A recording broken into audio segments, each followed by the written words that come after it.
Your hidden glory in creation. Shalom, bien-aimés dans le Seigneur. Nous rendons grâce à Dieu pour ce nouveau numéro Fast TV, votre émission Parole de vie. Nous rendons grâce aussi à le maître des temps et des circonstances, lui qui nous aime, il ne cesse pas de nous faire du bien. Cet après-midi, je suis venu ici, ensemble avec des hommes de Dieu qui sont ici avec moi sur ce plateau. On va parler avec ces merveilleux thèmes, l'appel de Dieu. Et je m'en vais déjà, parce qu'on n'a plus de temps, je m'en vais déjà à le présenter. Je commence à ma droite, je suis avec un homme de Dieu, Pax. Il va lui-même ajouter certaines informations. Moi, je passe seulement parce que vous le connaissez déjà, ce n'est pas sa première fois de venir ici. Je suis avec aussi lui. Bon, lui, c'est bon, il dit un homme de Dieu et puis il dit un homme de femme. Bon, il est homme de femme, il est laïque, mais c'est un homme de Dieu. Papa Serge, nous vous saluons. Salut, bonjour. Bonjour. Alors, bonjour Jonathan. Du côté des droite, gauche, pardon, je suis avec un homme de Dieu, bien, très bien, Gamaël. Et quand vous attendez Gamaël, pensez déjà à quelque chose de très merveilleux. Alors, il va lui-même ajouter certaines informations. Nous vous saluons.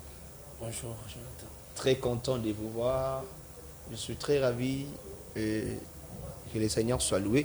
Amen. Je vous laisse la parole de prier avant que nous puissions commencer. Ok. Nous allons prier. Tendre Père, nous te bénissons, nous te rendons grâce pour ce moment. Merci parce que c'est toi qui as permis que ce temps soit possible. Nous te prions de prendre le commande de ce moment. Laisse que ce que nous serons en train de faire puisse bénir quelqu'un. Je prie aux cieux que ce que nous serons en train de dire en ces lieux ouvre les yeux à quelqu'un, ramène quelqu'un sur le chemin de sa destinée et que tu bénisses en même temps ceux qui sont avec moi ici. Que ta grâce soit sur nous. Au nom de Jésus, ainsi prié. Amen. Amen. Vous pouvez dire Amen là où vous êtes en train de nous suivre. Je disais, je suis avec l'homme de Dieu, Gamaël. Okay. Gamaël qui? Alors, moi c'est Gamaliel Moussoko. Gamaliel Moussoko. Yeah. Et de quelle église? Alors, je suis de l'église Mieza à Gombe, c'est juste vers le terrain de Mamaïmo. Le responsable, c'est lui? Le pasteur Moses Moukouiza. Ok. Ouais. Ok, très bien. Alors, je suis avec l'homme de Dieu, Pax. Lui d'ailleurs, vous le connaissez déjà, c'est pas sa première fois de venir. Vraiment. Nous vous saluons. Je vous salue aussi au nom de notre Seigneur Jésus-Christ. Comment va les ministères? Ça va, Dieu nous fait grâce, on est là, on tient les coups. Ok. Ouais. Bon, pendant que vous étiez en déplacement, vous venez de rentrer. Ouais, j'étais à Kisantou, je devais intervenir à une conférence pour étudiants. Alors par la grâce de Dieu, on était là le dimanche, depuis hier que je suis à Kin, voilà, on est là. Pax Tomba, nous vous saluons, homme de Dieu, Serge. Comment vous allez? Bon, lui, il est laïque, il est homme de Dieu. Aujourd'hui, je porte la casquette de homme full gospel, c'est mieux. Homme full gospel, d'ailleurs, j'ai pas oublié, ce sont des business manufacturing international. Ils sont des leaders d'une grande communauté full gospel dont je fais partie aussi. Alors, on va directement parler l'appel de Dieu, Romains chapitre 5, verset 35. Romains chapitre 8, pardon, verset 35. C'est là-bas que nous avons tué notre thème.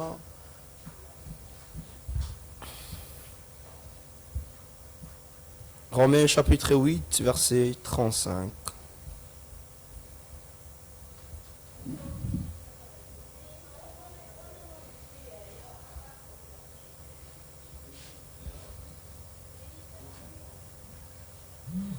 J'estime que les souffrances des temps présents ne sauraient être comparées à la gloire à venir qui sera révélée par nous.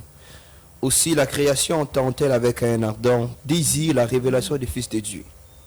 Car la création a été soumise à la... Oui, je 19. Oui, 19. Hein. Car la création a été soumise à la vanité, non de son gré, mais à cause de celui qui l'a soumise. Oui, 19. 18 à 20, je pense. 20. Shalom. Shalom.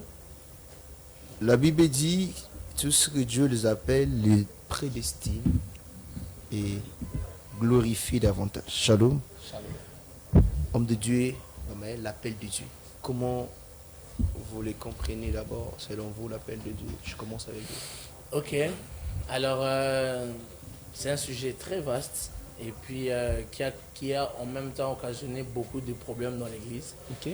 Parce que pour avoir pas bien compris ce concept qui semble petit mais grand, beaucoup se sont lancés dans des choses qu'il ne fallait pas, beaucoup ne sont pas non plus lancés parce qu'ils n'ont pas très bien compris de quoi il s'agissait.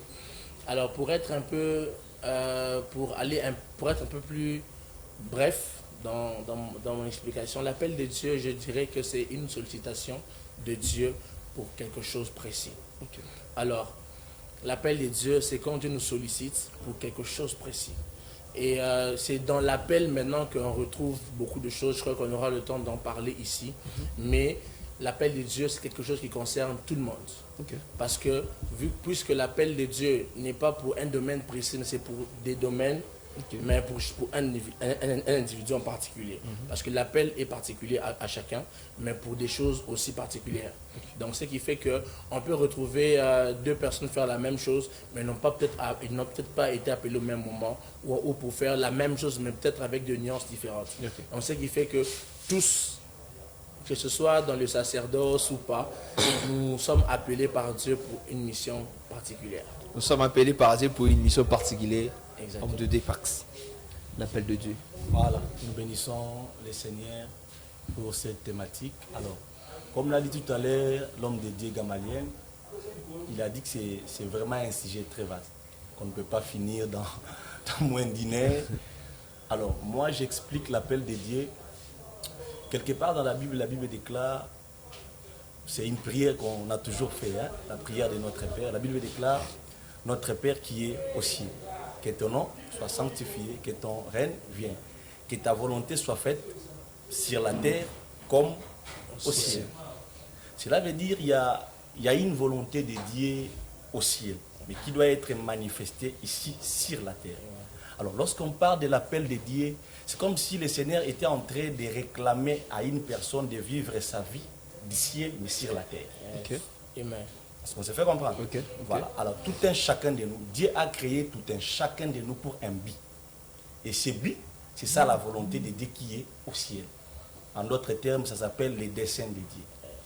Donc, c'est ça l'appel. L'appel, d'une manière très brève, c'est le Seigneur est en train de réclamer quelqu'un de vivre sa vie du ciel, mais sur la terre.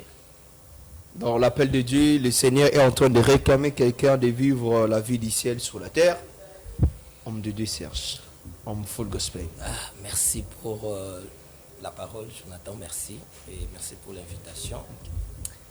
J'ai aimé ce que tu as donné comme référence biblique lorsque nous lisons Romains 8, 19. J'ai lu, je vais lire pour une bonne compréhension. La Bible dit ceci. Aussi la création attend-elle avec un ardeur désir la révélation des fils de Dieu. Car la création a été soumise à la vanité, non de son propre gré, mais à cause de celui qu'il y a soumis. Voilà. Il y a urgence, il y a un problème. La terre a un problème et Dieu veut assez que sa volonté puisse se manifester sur la terre. Dieu ne va pas descendre. Alors qu'est-ce qu'il fait? Il appelle. Je suis ici, j'ai oublié quelque chose et je veux que ma volonté se manifeste. J'ai oublié de donner un programme à la maison et j'utilise le téléphone et Dieu a plusieurs moyens pour nous atteindre. Qu'est-ce qu'il fait? Il compose et il appelle. Il y a urgence et Dieu veut résoudre un problème. Parce que vous savez, la terre est vraiment soumise à des problèmes. Seul Dieu a la solution. Et il utilise des hommes. Voilà pourquoi il fait appel.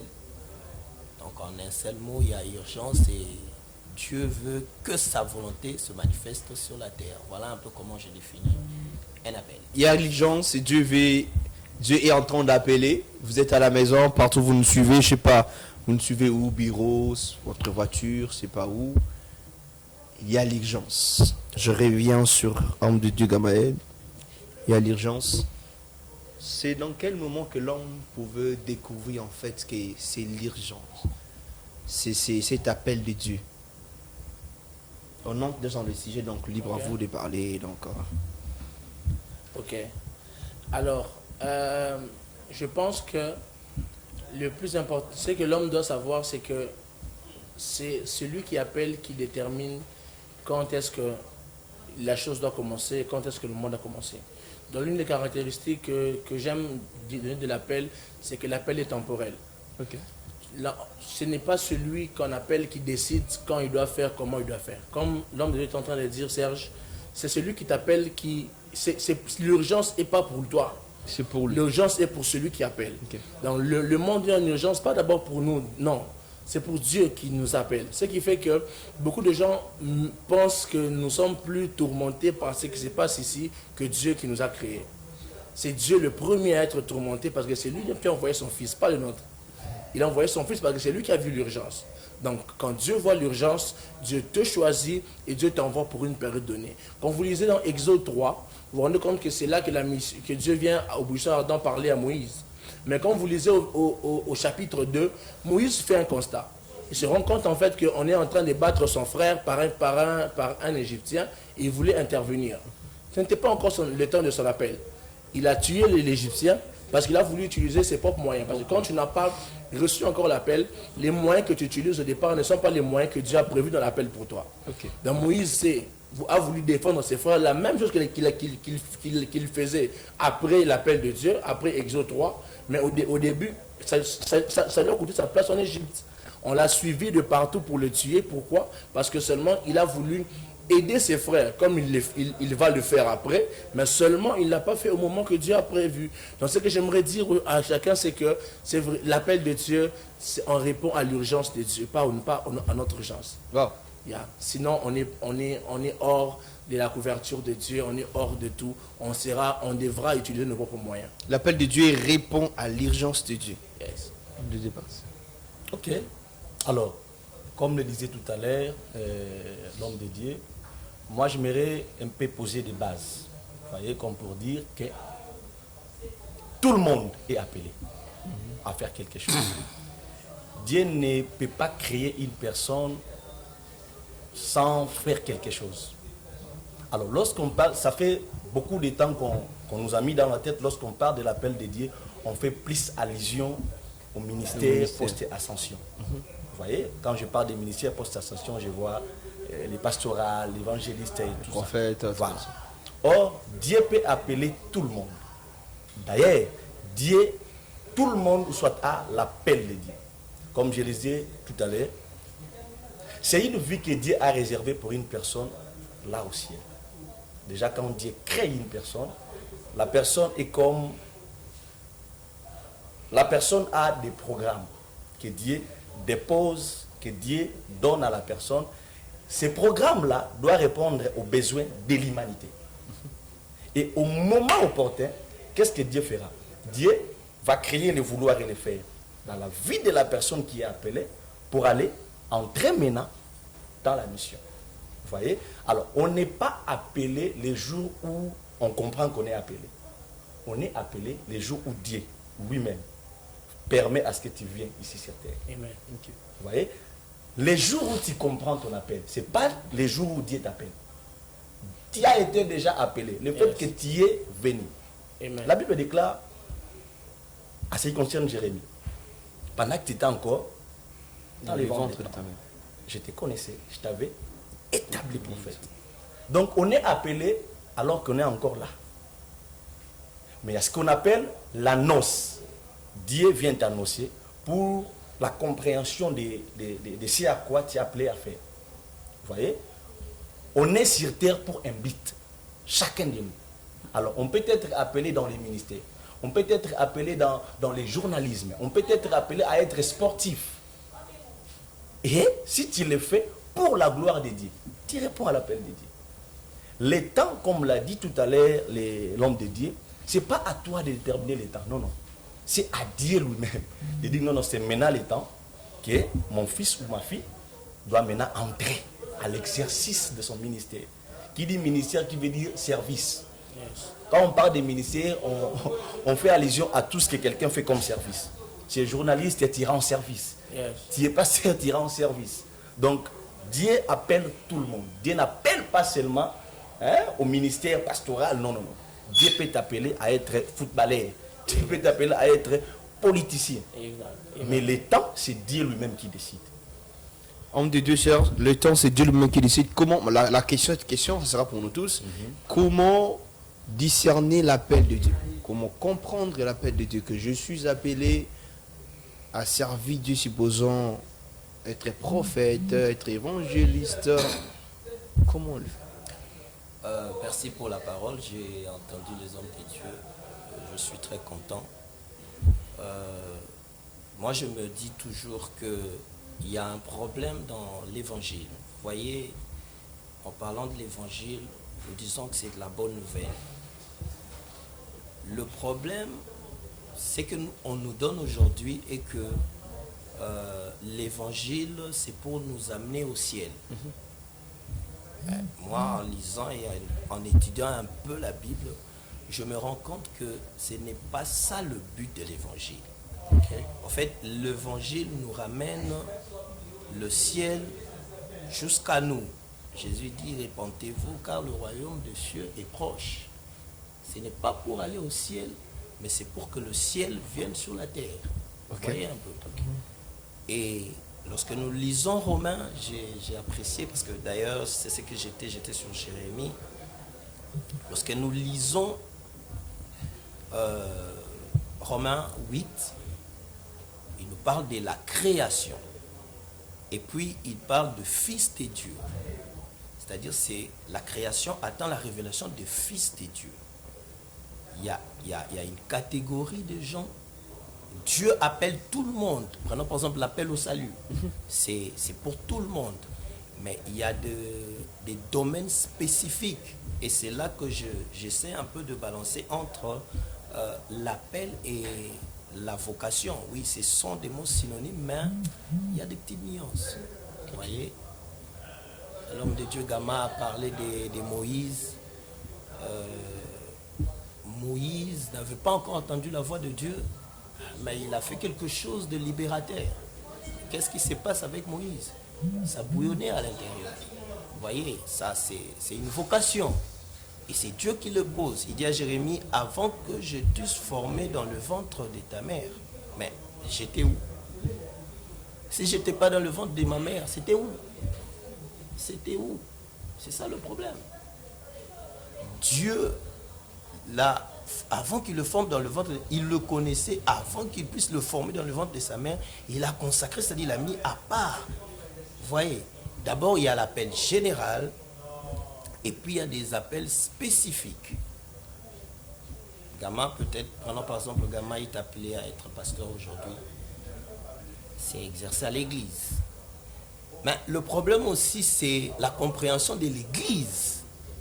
Vous voyez, l'église, les ministères, prenons par exemple les 5 ministères sont là pour le perfectionnement des saints. Vous voyez, donc c'est pour perfectionner le saint.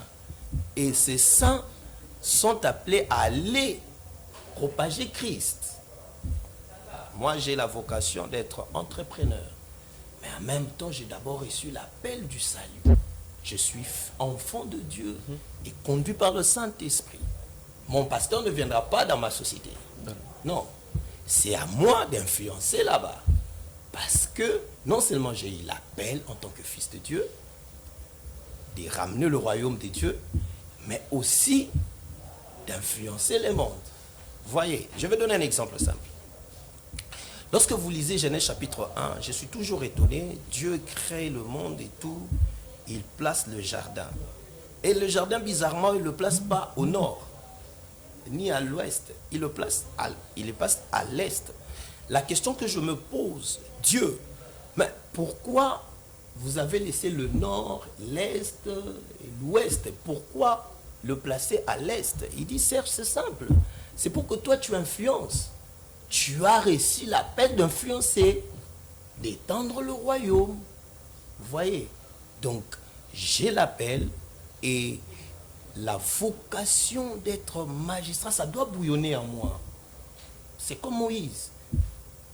Donc, je pense que nous devons faire la part de choses. Il y a l'appel universel au salut, devenir enfant de Dieu. Mais il y a maintenant cette vocation qui est l'appel soit au ministère, soit au séculier et tout. Et d'ailleurs, la majorité de tous ces gens que nous lisons dans la Bible, la plupart ne sont pas que de prophètes. Même Moïse, Josué et tout consort. Donc je pense que l'appel, il est universel comme les autres l'ont dit, mais il y a des points où Dieu veut toucher Vodacom et tout. Je ne pense pas que l'homme de Dieu ira à Vodacom là-bas, mais c'est son fidèle et quelqu'un qui fréquente à l'église. Voilà un peu ma petite contribution par rapport à ça. Alors, vous êtes là en train de nous suivre l'appel de Dieu. Nous tous, nous sommes en train de comprendre que c'est pas facile. Tu te réveilles un bon matin, oh non, Dieu m'a appelé. Ok, Dieu t'a appelé, voilà, c'est très bien. Après, c'est quoi? Comment comprendre que Dieu m'a appelé, on me dit quand même. Ok. Comment discerner l'appel? Alors, c'est très compliqué, surtout quand il faut mettre vocation, passion, toutes ces choses dans ça. Ça rend la question très compliquée.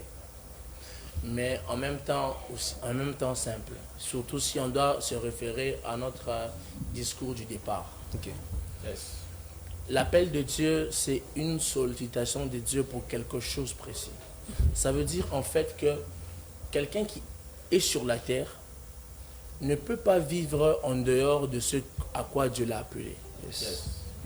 Parce que si aujourd'hui, on se rend compte que on n'est pas tous appelés pasteur. C'est ça l'erreur que beaucoup de gens font à l'église quand on dit que Dieu t'a appelé, amen, et puis on croit directement que demain il faut arrêter les études, entrer au ministère, aller faire toutes ces choses. Non.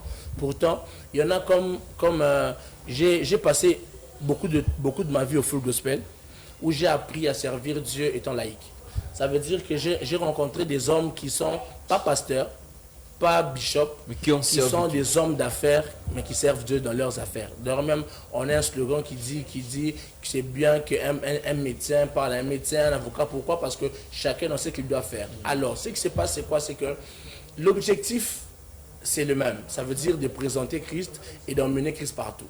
Mais maintenant, l'appel, c'est pour spécifier les moyens. On est ensemble? Okay. Donc l'objectif, c'est d'emmener Christ partout. Que ce soit pasteur ou pas. Maintenant, on a tous un même objectif. C'est d'emmener le royaume de Dieu sur la terre. Mais maintenant, c'est les moyens qui diffèrent. Ça veut dire que si Dieu t'appelle à être... il y en a qui sont pasteurs, bishops, toutes ces choses. Alors, comment on les reconnaît? Il y en a qui, d'abord, premièrement, la première chose pour reconnaître l'appel de Dieu, c'est quand on entend Dieu. Ça, c'est clair. Ça, c'est la première des choses, la plus grande même. Ceux qui ont entendu Dieu directement. Mais il y en a aussi qui peut-être n'ont pas entendu. Leur appel s'est manifesté par une certaine forme de passion qu'ils ont pour quelque chose. Et on ne peut pas nier ça. Il y a comme des talents que Dieu met en nous. Les talents qu'on a, qui sont innés, ce n'est pas des choses qu'on a de nos parents, de nos gènes forcément, non. D'abord, non. C'est Dieu qui a placé ça en nous. Et je pense que Dieu mettant un talent en nous, c'est pour nous orienter déjà dans une certaine chose à faire. Okay. Vous allez vous rendre compte qu'un enfant, quand il est né, il commence à manifester certaines aptitudes.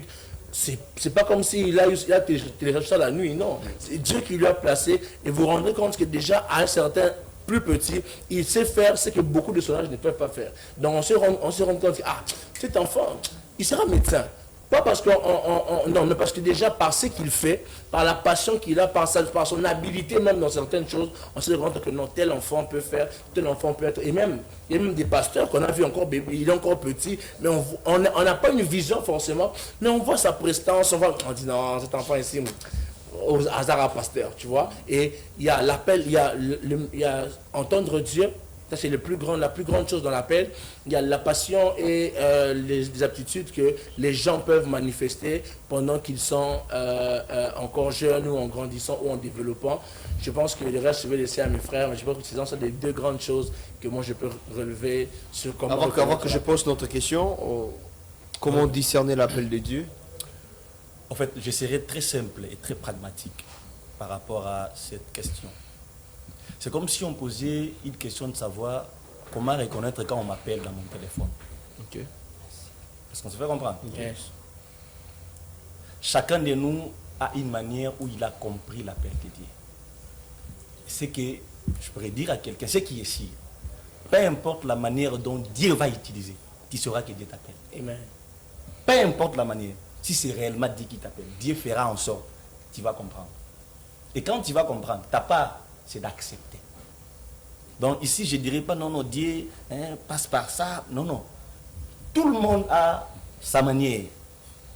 Et souvent, je dis bien souvent, c'est que le Seigneur dépose un rêve.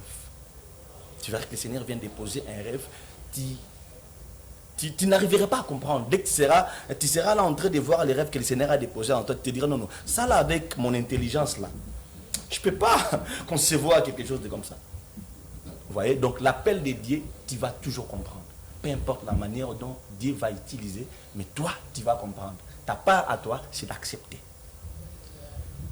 À part à toi, c'est d'accepter. Voilà ce que moi j'ai compris avec tout ce qu'ils ont dit ici. J'ai compris que l'appel de Dieu a des dimensions. La première dimension, partant de ce que les hommes de Dieu ont dit, c'est dimension d'être avec le Christ. La deuxième dimension, c'est dimension de l'envoi. Service. C'est que tu ne peux pas être avec Christ. Tu ne peux pas, aller prêcher Jésus si tu n'étais pas d'abord avec lui. Alors, qu'est-ce qui caractérise l'appel de Dieu? L'appel de Dieu est caractérisé par quoi? Oh non, quand souvent je vois les jeunes gens, surtout ces derniers temps du ministère, je connais un frère qui a abandonné ses études de droit en l'UPC parce qu'il était appelé à faire le ministère. On lui pose la question, pourquoi tu abandonnes? Non, non, moi je m'appelle au temple. Ah. Est-ce que Dieu peut... Bon, je ne sais pas, c'est vous êtes des hommes de Dieu. Est-ce que Dieu pouvait retirer quelqu'un dans ce qu'il est en train de faire comme étude, comme affaire, il appelle au temple? Je commence avec qui? Je commence avec homme de dépense. Ok. Alors, je ne serai pas trop radical, hein, parce que c'est une réalité. Je ne dirais pas que Dieu n'appelle jamais à temps plein. Oui, Dieu peut appeler quelqu'un dans les services à temps plein. Okay. Ça ne dépend pas de l'homme. Okay. Ça dépend de Dieu. Dieu peut t'appeler à temps plein. Mais dans la plupart des cas, il y a aussi ces jeunes gens qui s'embrient. Est-ce qu'on se fait comprendre? Vous êtes d'ailleurs des leaders. Hein? Voilà. Parce que ici, vous parlez tant que des leaders et tant que des encadreurs. Mais l'appel au ministère, ou soit l'appel à temps plein existe. Ça existe. Il y a des gens qui ont reçu l'appel au ministère à temps plein. Ça existe, c'est une réalité. On ne peut pas ignorer ça. Mais cependant, il y a de ces jeunes gens qui s'embrient. Le fait qu'il n'a pas pu continuer avec les doigts. Non, non, moi j'arrête, le Seigneur m'appelle à... Il a vu que la médecine a tellement brillé. Ah, je parle de l'évangile, c'est facile. Voilà. Voilà pourquoi j'avais dit, tout à l'heure, j'ai dit l'appel de Dieu. Peu importe la manière dont on va utiliser. Tu vas comprendre que c'est l'appel de Dieu. Ça sera au-delà de ton intelligence, mais tu vas comprendre que ça là, c'est Dieu. Et quand Dieu appelle, on ne t'attend pas. Oh non, je dois arrêter avec des titres. Non, non, non, non. Quand Dieu appelle, Dieu est précis. Donc l'appel au ministère à temps plein existe. L'appel au ministère politique, dans la politique à temps plein existe. Oh, c'est vrai ça? Oui. Vous entendez? Donc tu es appelé à faire que la politique. Voilà. Jusqu'à la fin de ta vie. Ouais. Est-ce que la politique aussi Dieu le connaît? Dieu connaît tout. Ça commence à devenir bien. Dieu connaît tout, c'est lui le créateur. Le diable n'a rien créé. Le diable copie ce que Dieu a déjà créé. Donc quelqu'un qui est appelé à être dans la politique. Oui. Jusqu'à la fin de sa vie. Oui. D'ailleurs, l'appel de Dieu, l'appel de Dieu doit d'abord répondre aux besoins de l'humanité. Ok. Vous avez dit tout à l'heure, c'est une urgence. Vous voyez? Alors l'urgence là, c'est quoi? C'est par rapport à c'est par rapport aux faits de la société. Donc l'appel de Dieu doit d'abord répondre aux besoins de l'humanité. Papa Serge, Merci. qu'est-ce qui caractérise l'appel de Dieu? Comment expliquez-vous quelqu'un qui est à la médecine, très bien, un brillant, il étudie bien, du coup, il abandonne la médecine, il abandonne le droit. Il dit que non, Dieu m'a appelé au temps plein. Bon, j'ai aimé ce que l'homme de Dieu a dit, la politique. Vous comptez postuler aussi? Vous comptez aussi postuler? Ah bon, pourquoi pas. Bon, je suis de ceux-là qui pensent que Jésus, c'est un politicien. Ok. Oui, Jésus, c'est un politicien parce que lorsqu'il intervient, lorsqu'il commence le ministère, il dit le royaume de Dieu. Vous voyez, parlant du royaume, on voit gouvernement. Yes. On voit un roi. Oui. Le Jésus qui viendra, il ne sera pas un sacrificateur. Non, il sera un politicien, ça sera un roi. La politique, oui. Le pasteur ne viendra pas là-bas, non, mais c'est à toi. Je donne un exemple simple, Daniel. Daniel, il était politicien. Daniel, il a exercé la politique. Et ces gens, ses ennemis ont voulu fouiner et tout. Et c'est là le problème. Aujourd'hui, les enfants de Dieu, excusez-moi, sont plus médiocres dans tout ce qui est séculier, tout ce qui est républicain, qu'à l'église. Non. Oh non, l'église ne peut pas s'intéresser à la politique. Non, mais ça c'est très dangereux. L'église n'a jamais été au milieu du village. Non, ça c'est mal comprendre la conception église. Ecclésia, ce n'est pas Jésus qui a employé ça pour la première fois. C'est au temps de la Grèce antique. Oui. Où des gens, des hommes influents s'est retiré quelque part pour décider sur toute la population. Oui. Et c'est ça l'église. Et lorsque vous voyez la révélation de Daniel avec le roi Nabucodonosor, c'est quelqu'un qui m'épate ces derniers temps ici, Nabucodonosor. Lorsque tu lis ça, tu comprends que waouh, il a compris quelque chose que beaucoup de gens doivent comprendre. Lorsqu'il prend Jérusalem, il va prendre pas de vieux. Ce n'est pas que les vieux sont mauvais. Non. Mais il va prendre de jeunes. Des jeunes. Pourquoi? Parce qu'il y a encore de la force. Et il va prendre pendant 3 ans, si je ne me trompe pas, où il va nourrir ces jeunes et donner un peu cette éducation. Vous voyez? Pour le mettre où? Pas dans le temple. Non. La politique. La politique. Voilà. Donc, Jésus est un politicien. Moi, je le dis comme ça. Le Jésus que nous attendons, c'est un politicien. Parce que lorsque vous regardez, je disais tantôt, la prophétie de Nabucodonosor, lorsqu'il reçoit avec la statuette et tout, on explique, on dit que ce sont des royaumes. Le dernier où on dit une pierre détachée qui vient, tout ça. Mais vous pensez c'est quoi? L'église, c'est une colonie du ciel. Ok. C'est-à-dire, nous sommes une colonie, nous devons inculquer la mentalité du ciel. Sur la terre. Oui, je suis gouverneur, je ne mets pas ma poche, je ne confonds pas ma poche avec les deniers publics. C'est ça être enfant de Dieu. C'est ça être appelé aussi. Mais oui, ma vocation, je le sens au plus profond de moi, que j'ai la facilité, comme Gama a dit, de voir le son. Prenons par exemple. Et que j'excelle très bien en mathématiques et tout consort, et les gens m'orientent. C'est ça le problème aujourd'hui, lorsque j'entends des gens dire que non, Jésus n'a pas étudié. Mais frère, comment il a su lire et écrire? Même interpréter à l'âge de 12 ans déjà des grandes écritures.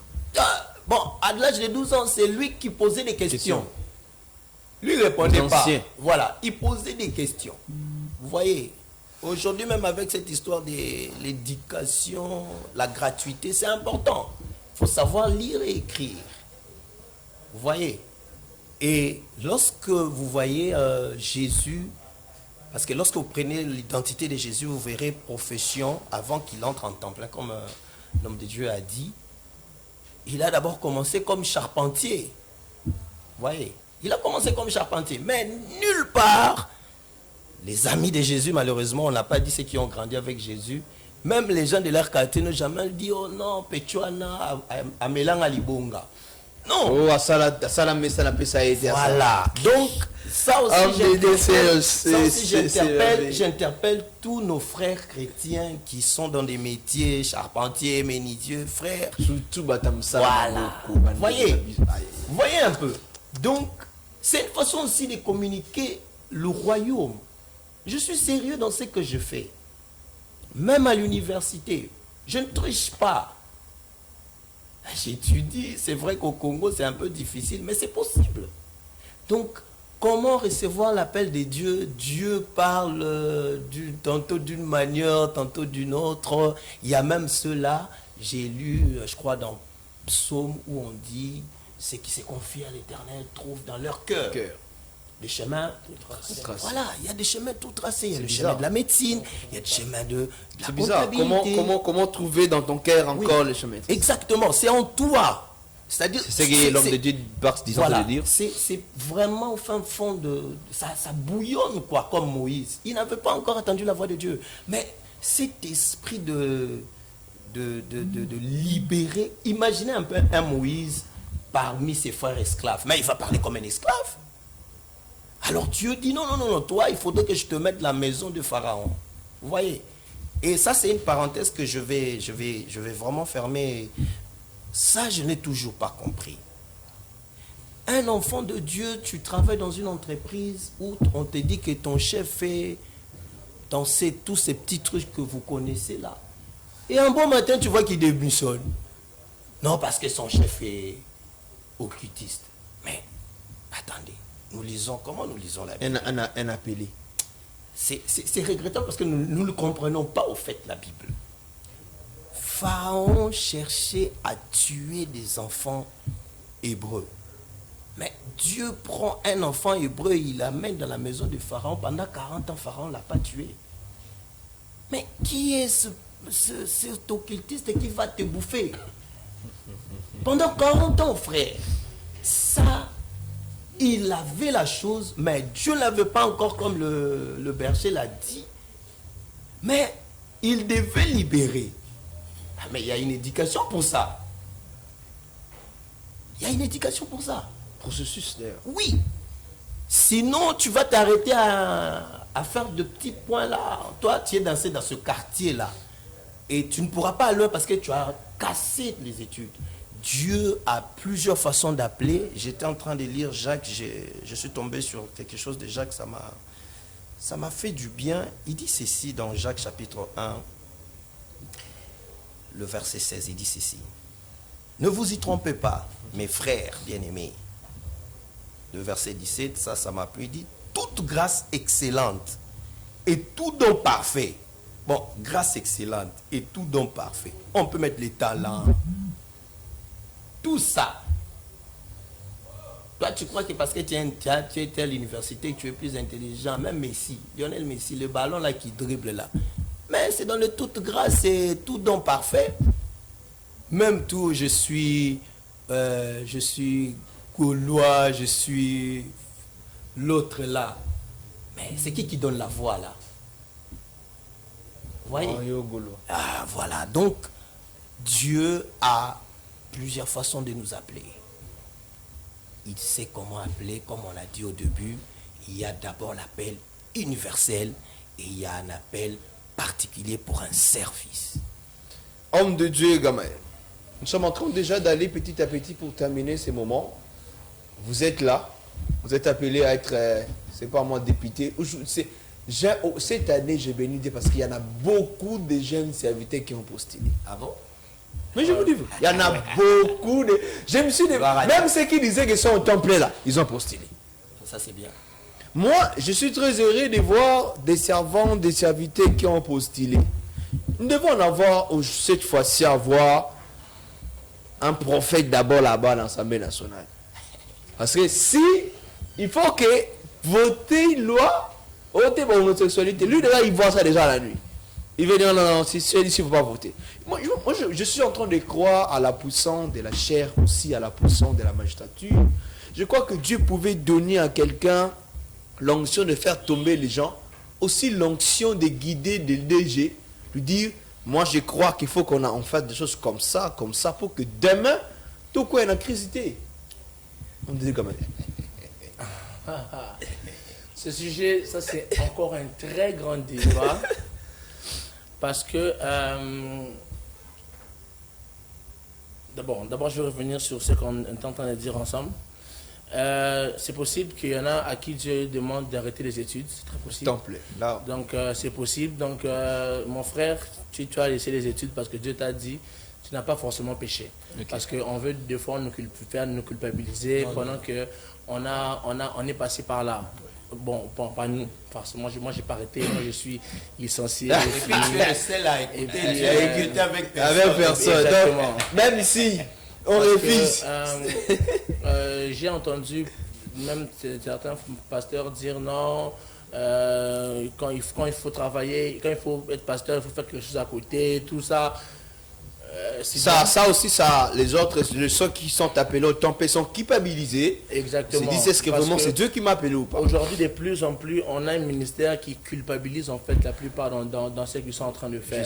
Yes. Parce que qu'on se le dise, on ne sera pas tous forcément. Là, on parle maintenant pour le ministère dans l'église. Il y aura ceux qui ne seront qu'à l'église. C'est pas qu'ils manquent à faire, c'est pas qu'ils sont pas intelligents, non, c'est que leur appel est exactement l'église. Imaginez, vous savez aujourd'hui, quand vous allez voir certains pasteurs, vous ne savez même pas le voir. Pourquoi? Parce qu'il est dans ses affaires, c'est pas mauvais. Mais ça fait que ce pourquoi Dieu l'a appelé, ça veut dire berger. Il a abandonné. Il a abandonné. Tu arrives quelque part où pour rencontrer les pasteurs, il faut que tu fasses une année avant de le voir. Ton problème, il fait comment? C'est vrai qu'on doit apprendre les peuples à se prendre en charge, mais on ne doit pas oublier que nous sommes là pour le perfectionnement des saints. Yes. Donc, quand il y en a qui Dieu appelle pour laisser, et puis très souvent quand Dieu appelle comme ça, l'appel de Dieu vient généralement interrompre quelque chose. Yes. Quand mon téléphone est là, il ne sonne pas. Quand il commence à sonner, ça veut dire qu'il a interrompu le silence dans lequel le téléphone se trouvait pour me donner un message. Ça veut dire que quand Dieu me sort de quelque part, de quelque chose, pour m'emmener à faire quelque chose, à faire une autre chose. Alors, quand Dieu nous appelle, quand tu es sûr que c'est Dieu, ne t'arrête pas en chemin parce que les gens autour de toi n'ont pas compris ou n'ont pas aimé. Ça, c'est une chose. Mais aussi le fait que, vous savez, c'est compliqué. Surtout quand au début, quand je connais des gens, Dieu l'a appelé, il n'a pas compris, il a continué les études et il est allé d'échec en échec. Pas parce qu'il n'est pas intelligent, mais parce que Dieu ne l'attend pas là-bas. Et là où Dieu ne t'attend pas, il n'y aura pas de réserve pour ça. Je ne dis pas que ceux qui échouent à l'école, c'est parce qu'ils ne sont pas... Non. Il y en a qui aussi, ce sont des choses qui arrivent dans la vie, ils doivent se battre. Yes. Mais il y a des fois... Certains échecs de la vie, c'est pour te dire, arrête-toi, retourne. Ce n'est pas le chemin que tu dois emprunter. Donc moi, ce soir, franchement, je viens encourager quelqu'un qui... D'ailleurs, vous donnez directement le message pour le jeune qui vous suit en regardant les caméras. Je vais parler à un jeune qui sait avoir entendu Dieu. Parce que tu es le seul. C'est ta vie, tu sais avoir entendu, surtout si Dieu a eu la grâce de te mettre sous les pieds de quelqu'un qui aussi entend Dieu comme toi et qui t'encourage peut-être même dans ce que tu es en train de faire. J'aimerais t'encourager de ne pas abandonner. Parce que le jour du jugement, c'est Dieu qui va te poser la question sur ce qu'il t'a donné. Tu ne viendras pas, tu ne diras pas au Seigneur, non, papa n'était pas d'accord, maman n'était pas d'accord. On est tous sous quelqu'un. Alors, si tu penses que Dieu t'a appelé sur une voie et que ceux qui sont au-dessus ne comprennent pas, prie, Dieu touchera leur cœur. Mais s'il te plaît, n'abandonne pas le chemin que Dieu a prévu pour toi parce que les gens ne sont pas d'accord, parce que les gens ne comprennent pas. On n'a pas compris Moïse, on n'a pas compris Abraham. Je pense Abraham, d'ailleurs, c'était l'incompris, le premier incompris de toute la terre. Il vient, d'abord, il emmène à ses parents un Dieu qu'ils ne connaissent pas. Et moi, en tant que père d'Abraham, je lui dis, mon fils, je pense que c'est un dicté des ailes, rentre d'abord ici. En tant que tout bon père congolais, il aurait même des baffes et puis on le remet sur le chemin. Donc, c'est que l'appel de Dieu ne peut pas venir te trouver, ne peut pas, ça vient chambouler des choses dans ta vie. Donc, rassure-toi, quand quelque chose de grand tombe sur toi, ça chamboule toujours tout. Ça mène tout sens dessous. Tu ne peux pas recevoir l'appel de Dieu. Exactement. Tu ne peux pas recevoir l'appel de Dieu et rester, croire avoir une vie simple. Frère, que ce soit pour le ministère, que ce soit pour la politique, Parce qu'il y a même des gens qui ont arrêté les études pour entrer au commerce, pour devenir commerçants. Donc, les études, c'est bien. J'insiste encore, je les ai faites, mais ce n'est pas la finalité. Ou encore, ce n'est pas le seul moyen, que Dieu a prévu. Donc là, j'encourage les gens à étudier, j'encourage les gens, d'ailleurs même aujourd'hui, les études sont de plus en plus gratuites, faisons les étudiants, mais surtout, cultivons les talents que Dieu a mis en nous, développons ça. Je connais un de mes amis qui est plus jeune, il savait jouer au foot. Il était à l'intérieur du pays. Il y a eu comme des recruteurs d'un club français qui sont venus le prendre. Alors son père a dit jamais, niet, toi tu seras ici. Bon, aujourd'hui il a une vie normale, mais qui sait? Si il était parti. Il était parti, il avait cultivé. Il a commencé à faire entrer la famille des millions. Exactement. Donc aujourd'hui, vous voyez, même les parents ont pris ça en retard. C'est une dernière chose, excusez-moi. On a parlé ici, il y a un problème dans le pays, un problème d'orientation. On a très peu de gens qui existent pour nous orienter sur quelque chose. C'est ça, vous êtes le leader, on en parlait même la prochaine fois sur ça d'ailleurs. Que Dieu nous aide. Que les leaders devaient encadrer les gens. Moi, j'ai dit quelque chose, je dis que souvent, si un fils devient le père de ses filles devient le grand-père. Ok. Tu ne peux pas commencer à détruire ton propre fils parce que tu as compris qu'il est en train d'émerger. Yes. Tu deviens directement les grands-pères, c'est automatique. Tu changes directement les statuts. Homme de départ, nous sommes entrés déjà à la fin. En fait, j'aimerais ajouter quelque chose. Vous avez dit tout à l'heure que vous êtes très content parce qu'il y a même des hommes de Dieu qui se disaient appelés à temps plein qui ont postulé. Alors, j'aimerais vraiment préciser quelque chose. Il y a une loi biblique, c'est même une loi biblique, ça s'appelle la loi de la perspective prophétique. Qu'est-ce que cette loi dit? La loi de la perspective prophétique dit que les prophètes peuvent voir les sommets, mais la vallée, généralement les prophètes ne voient pas. C'est-à-dire, Dieu peut venir, Dieu dit à quelqu'un, non, voilà ce que je ferai avec toi, tu seras un homme de Dieu puissant et tout, influent. Mais les comment pour devenir, Dieu ne dit généralement pas. Est-ce que ça fait comprendre? Mais dans ce parcours-là, entre les jours où tu reconnais ton appel et les jours où tu entres totalement dans la gloire de ton appel, il y a ce qu'on appelle les parcours. Dans les parcours, quelqu'un peut au début, mon cas par exemple, au début de mon appel, je croyais que j'étais appelé juste à temps plein dans le ministère. Mais chemin faisant, j'ai compris mon ministère a beaucoup de directions. Je suis homme de Dieu plutôt, mais à plusieurs casquettes. Vous voyez, je suis homme de Dieu, pasteur, mais je suis coach, je suis entrepreneur, je suis conférencier, je suis écrivain. Donc ça peut arriver. Quelqu'un au début se disait que non, je suis appelé à t'appeler, et puis après un moment, non, Dieu me met à cœur d'aller dans la politique. C'est que l'appel de Dieu, on peut la comprendre d'une manière progressive. Mais les signes pour comprendre qu'on est appelé, la première des choses, ton cœur sera disposé à faire le bien. Ton cœur sera disposé pour les biens des autres. Okay. Et la deuxième des choses, tu passeras par là où personne ne passe. Okay. Et la troisième, tu seras souvent incompris. Quand tu vois ces signes-là, c'est que tu as l'appel de Dieu. Alors, on est déjà à la fin. On est 2 minutes, donc moi, je vais prendre 1 minute. Okay. Je ne pense même pas que tout a été déjà dit. Okay. Je vais seulement nous dire que c'est lui qui appelle, c'est Dieu. Et lorsque tu ne comprends pas, c'est simple, fais appel, fais recours à Dieu. Parce qu'il dit dans sa parole, ceux qui se confient à l'Éternel trouvent dans leur cœur, pas chez le pasteur, non, ni sur ton père, en lui-même. c'est en toi le chemin tout tracé. C'est vrai que Dieu peut utiliser des gens comme l'homme de Dieu a dit dans le parcours, mais c'est d'abord toi. L'appel, c'est toi d'abord. Et c'est toi qui as écouté Dieu. Et si tu ne comprends pas, comme Dieu n'est pas un Dieu de confusion, fais-lui confiance et tu trouveras dans ton cœur, tu sentiras quelque chose qui te booste. Faire ça. Fais confiance en Dieu parce que c'est lui qui a fait confiance à Dieu. Alors nous sommes à la fin. Je vous remercie beaucoup. On va encore revenir le mardi en 8 parce que c'est mardi on aura d'autres personnes. Je compte encore sur vous. Les mêmes thématiques. Alors, merci beaucoup. Vous êtes très nombreux en train de nous suivre. C'était votre frère, le frère Jonathan Itele. J'étais avec homme de Dieu et Serge. Il est businessman, donc il est dans les affaires, c'est un laïc, homme de Dieu Gamalé, donc homme de Dieu Pax. Et nous croyons et que tout ce que nous avons entendu dans ces livres nous ont bénis. Et ceux qui nous ont suivis aussi, je crois que vous serez bénis, vous qui serez en train de nous suivre par rediffuser cette émission. Alors que Dieu vous bénisse partout là où vous êtes en train de nous suivre. J'ai dit toujours, l'évangile c'est gratuit, mais l'évangélisation c'est payant.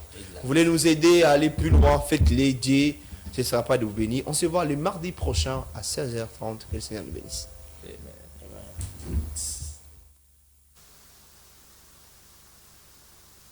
You were the word at the beginning, one with God the Lord Most High. Your hidden glory.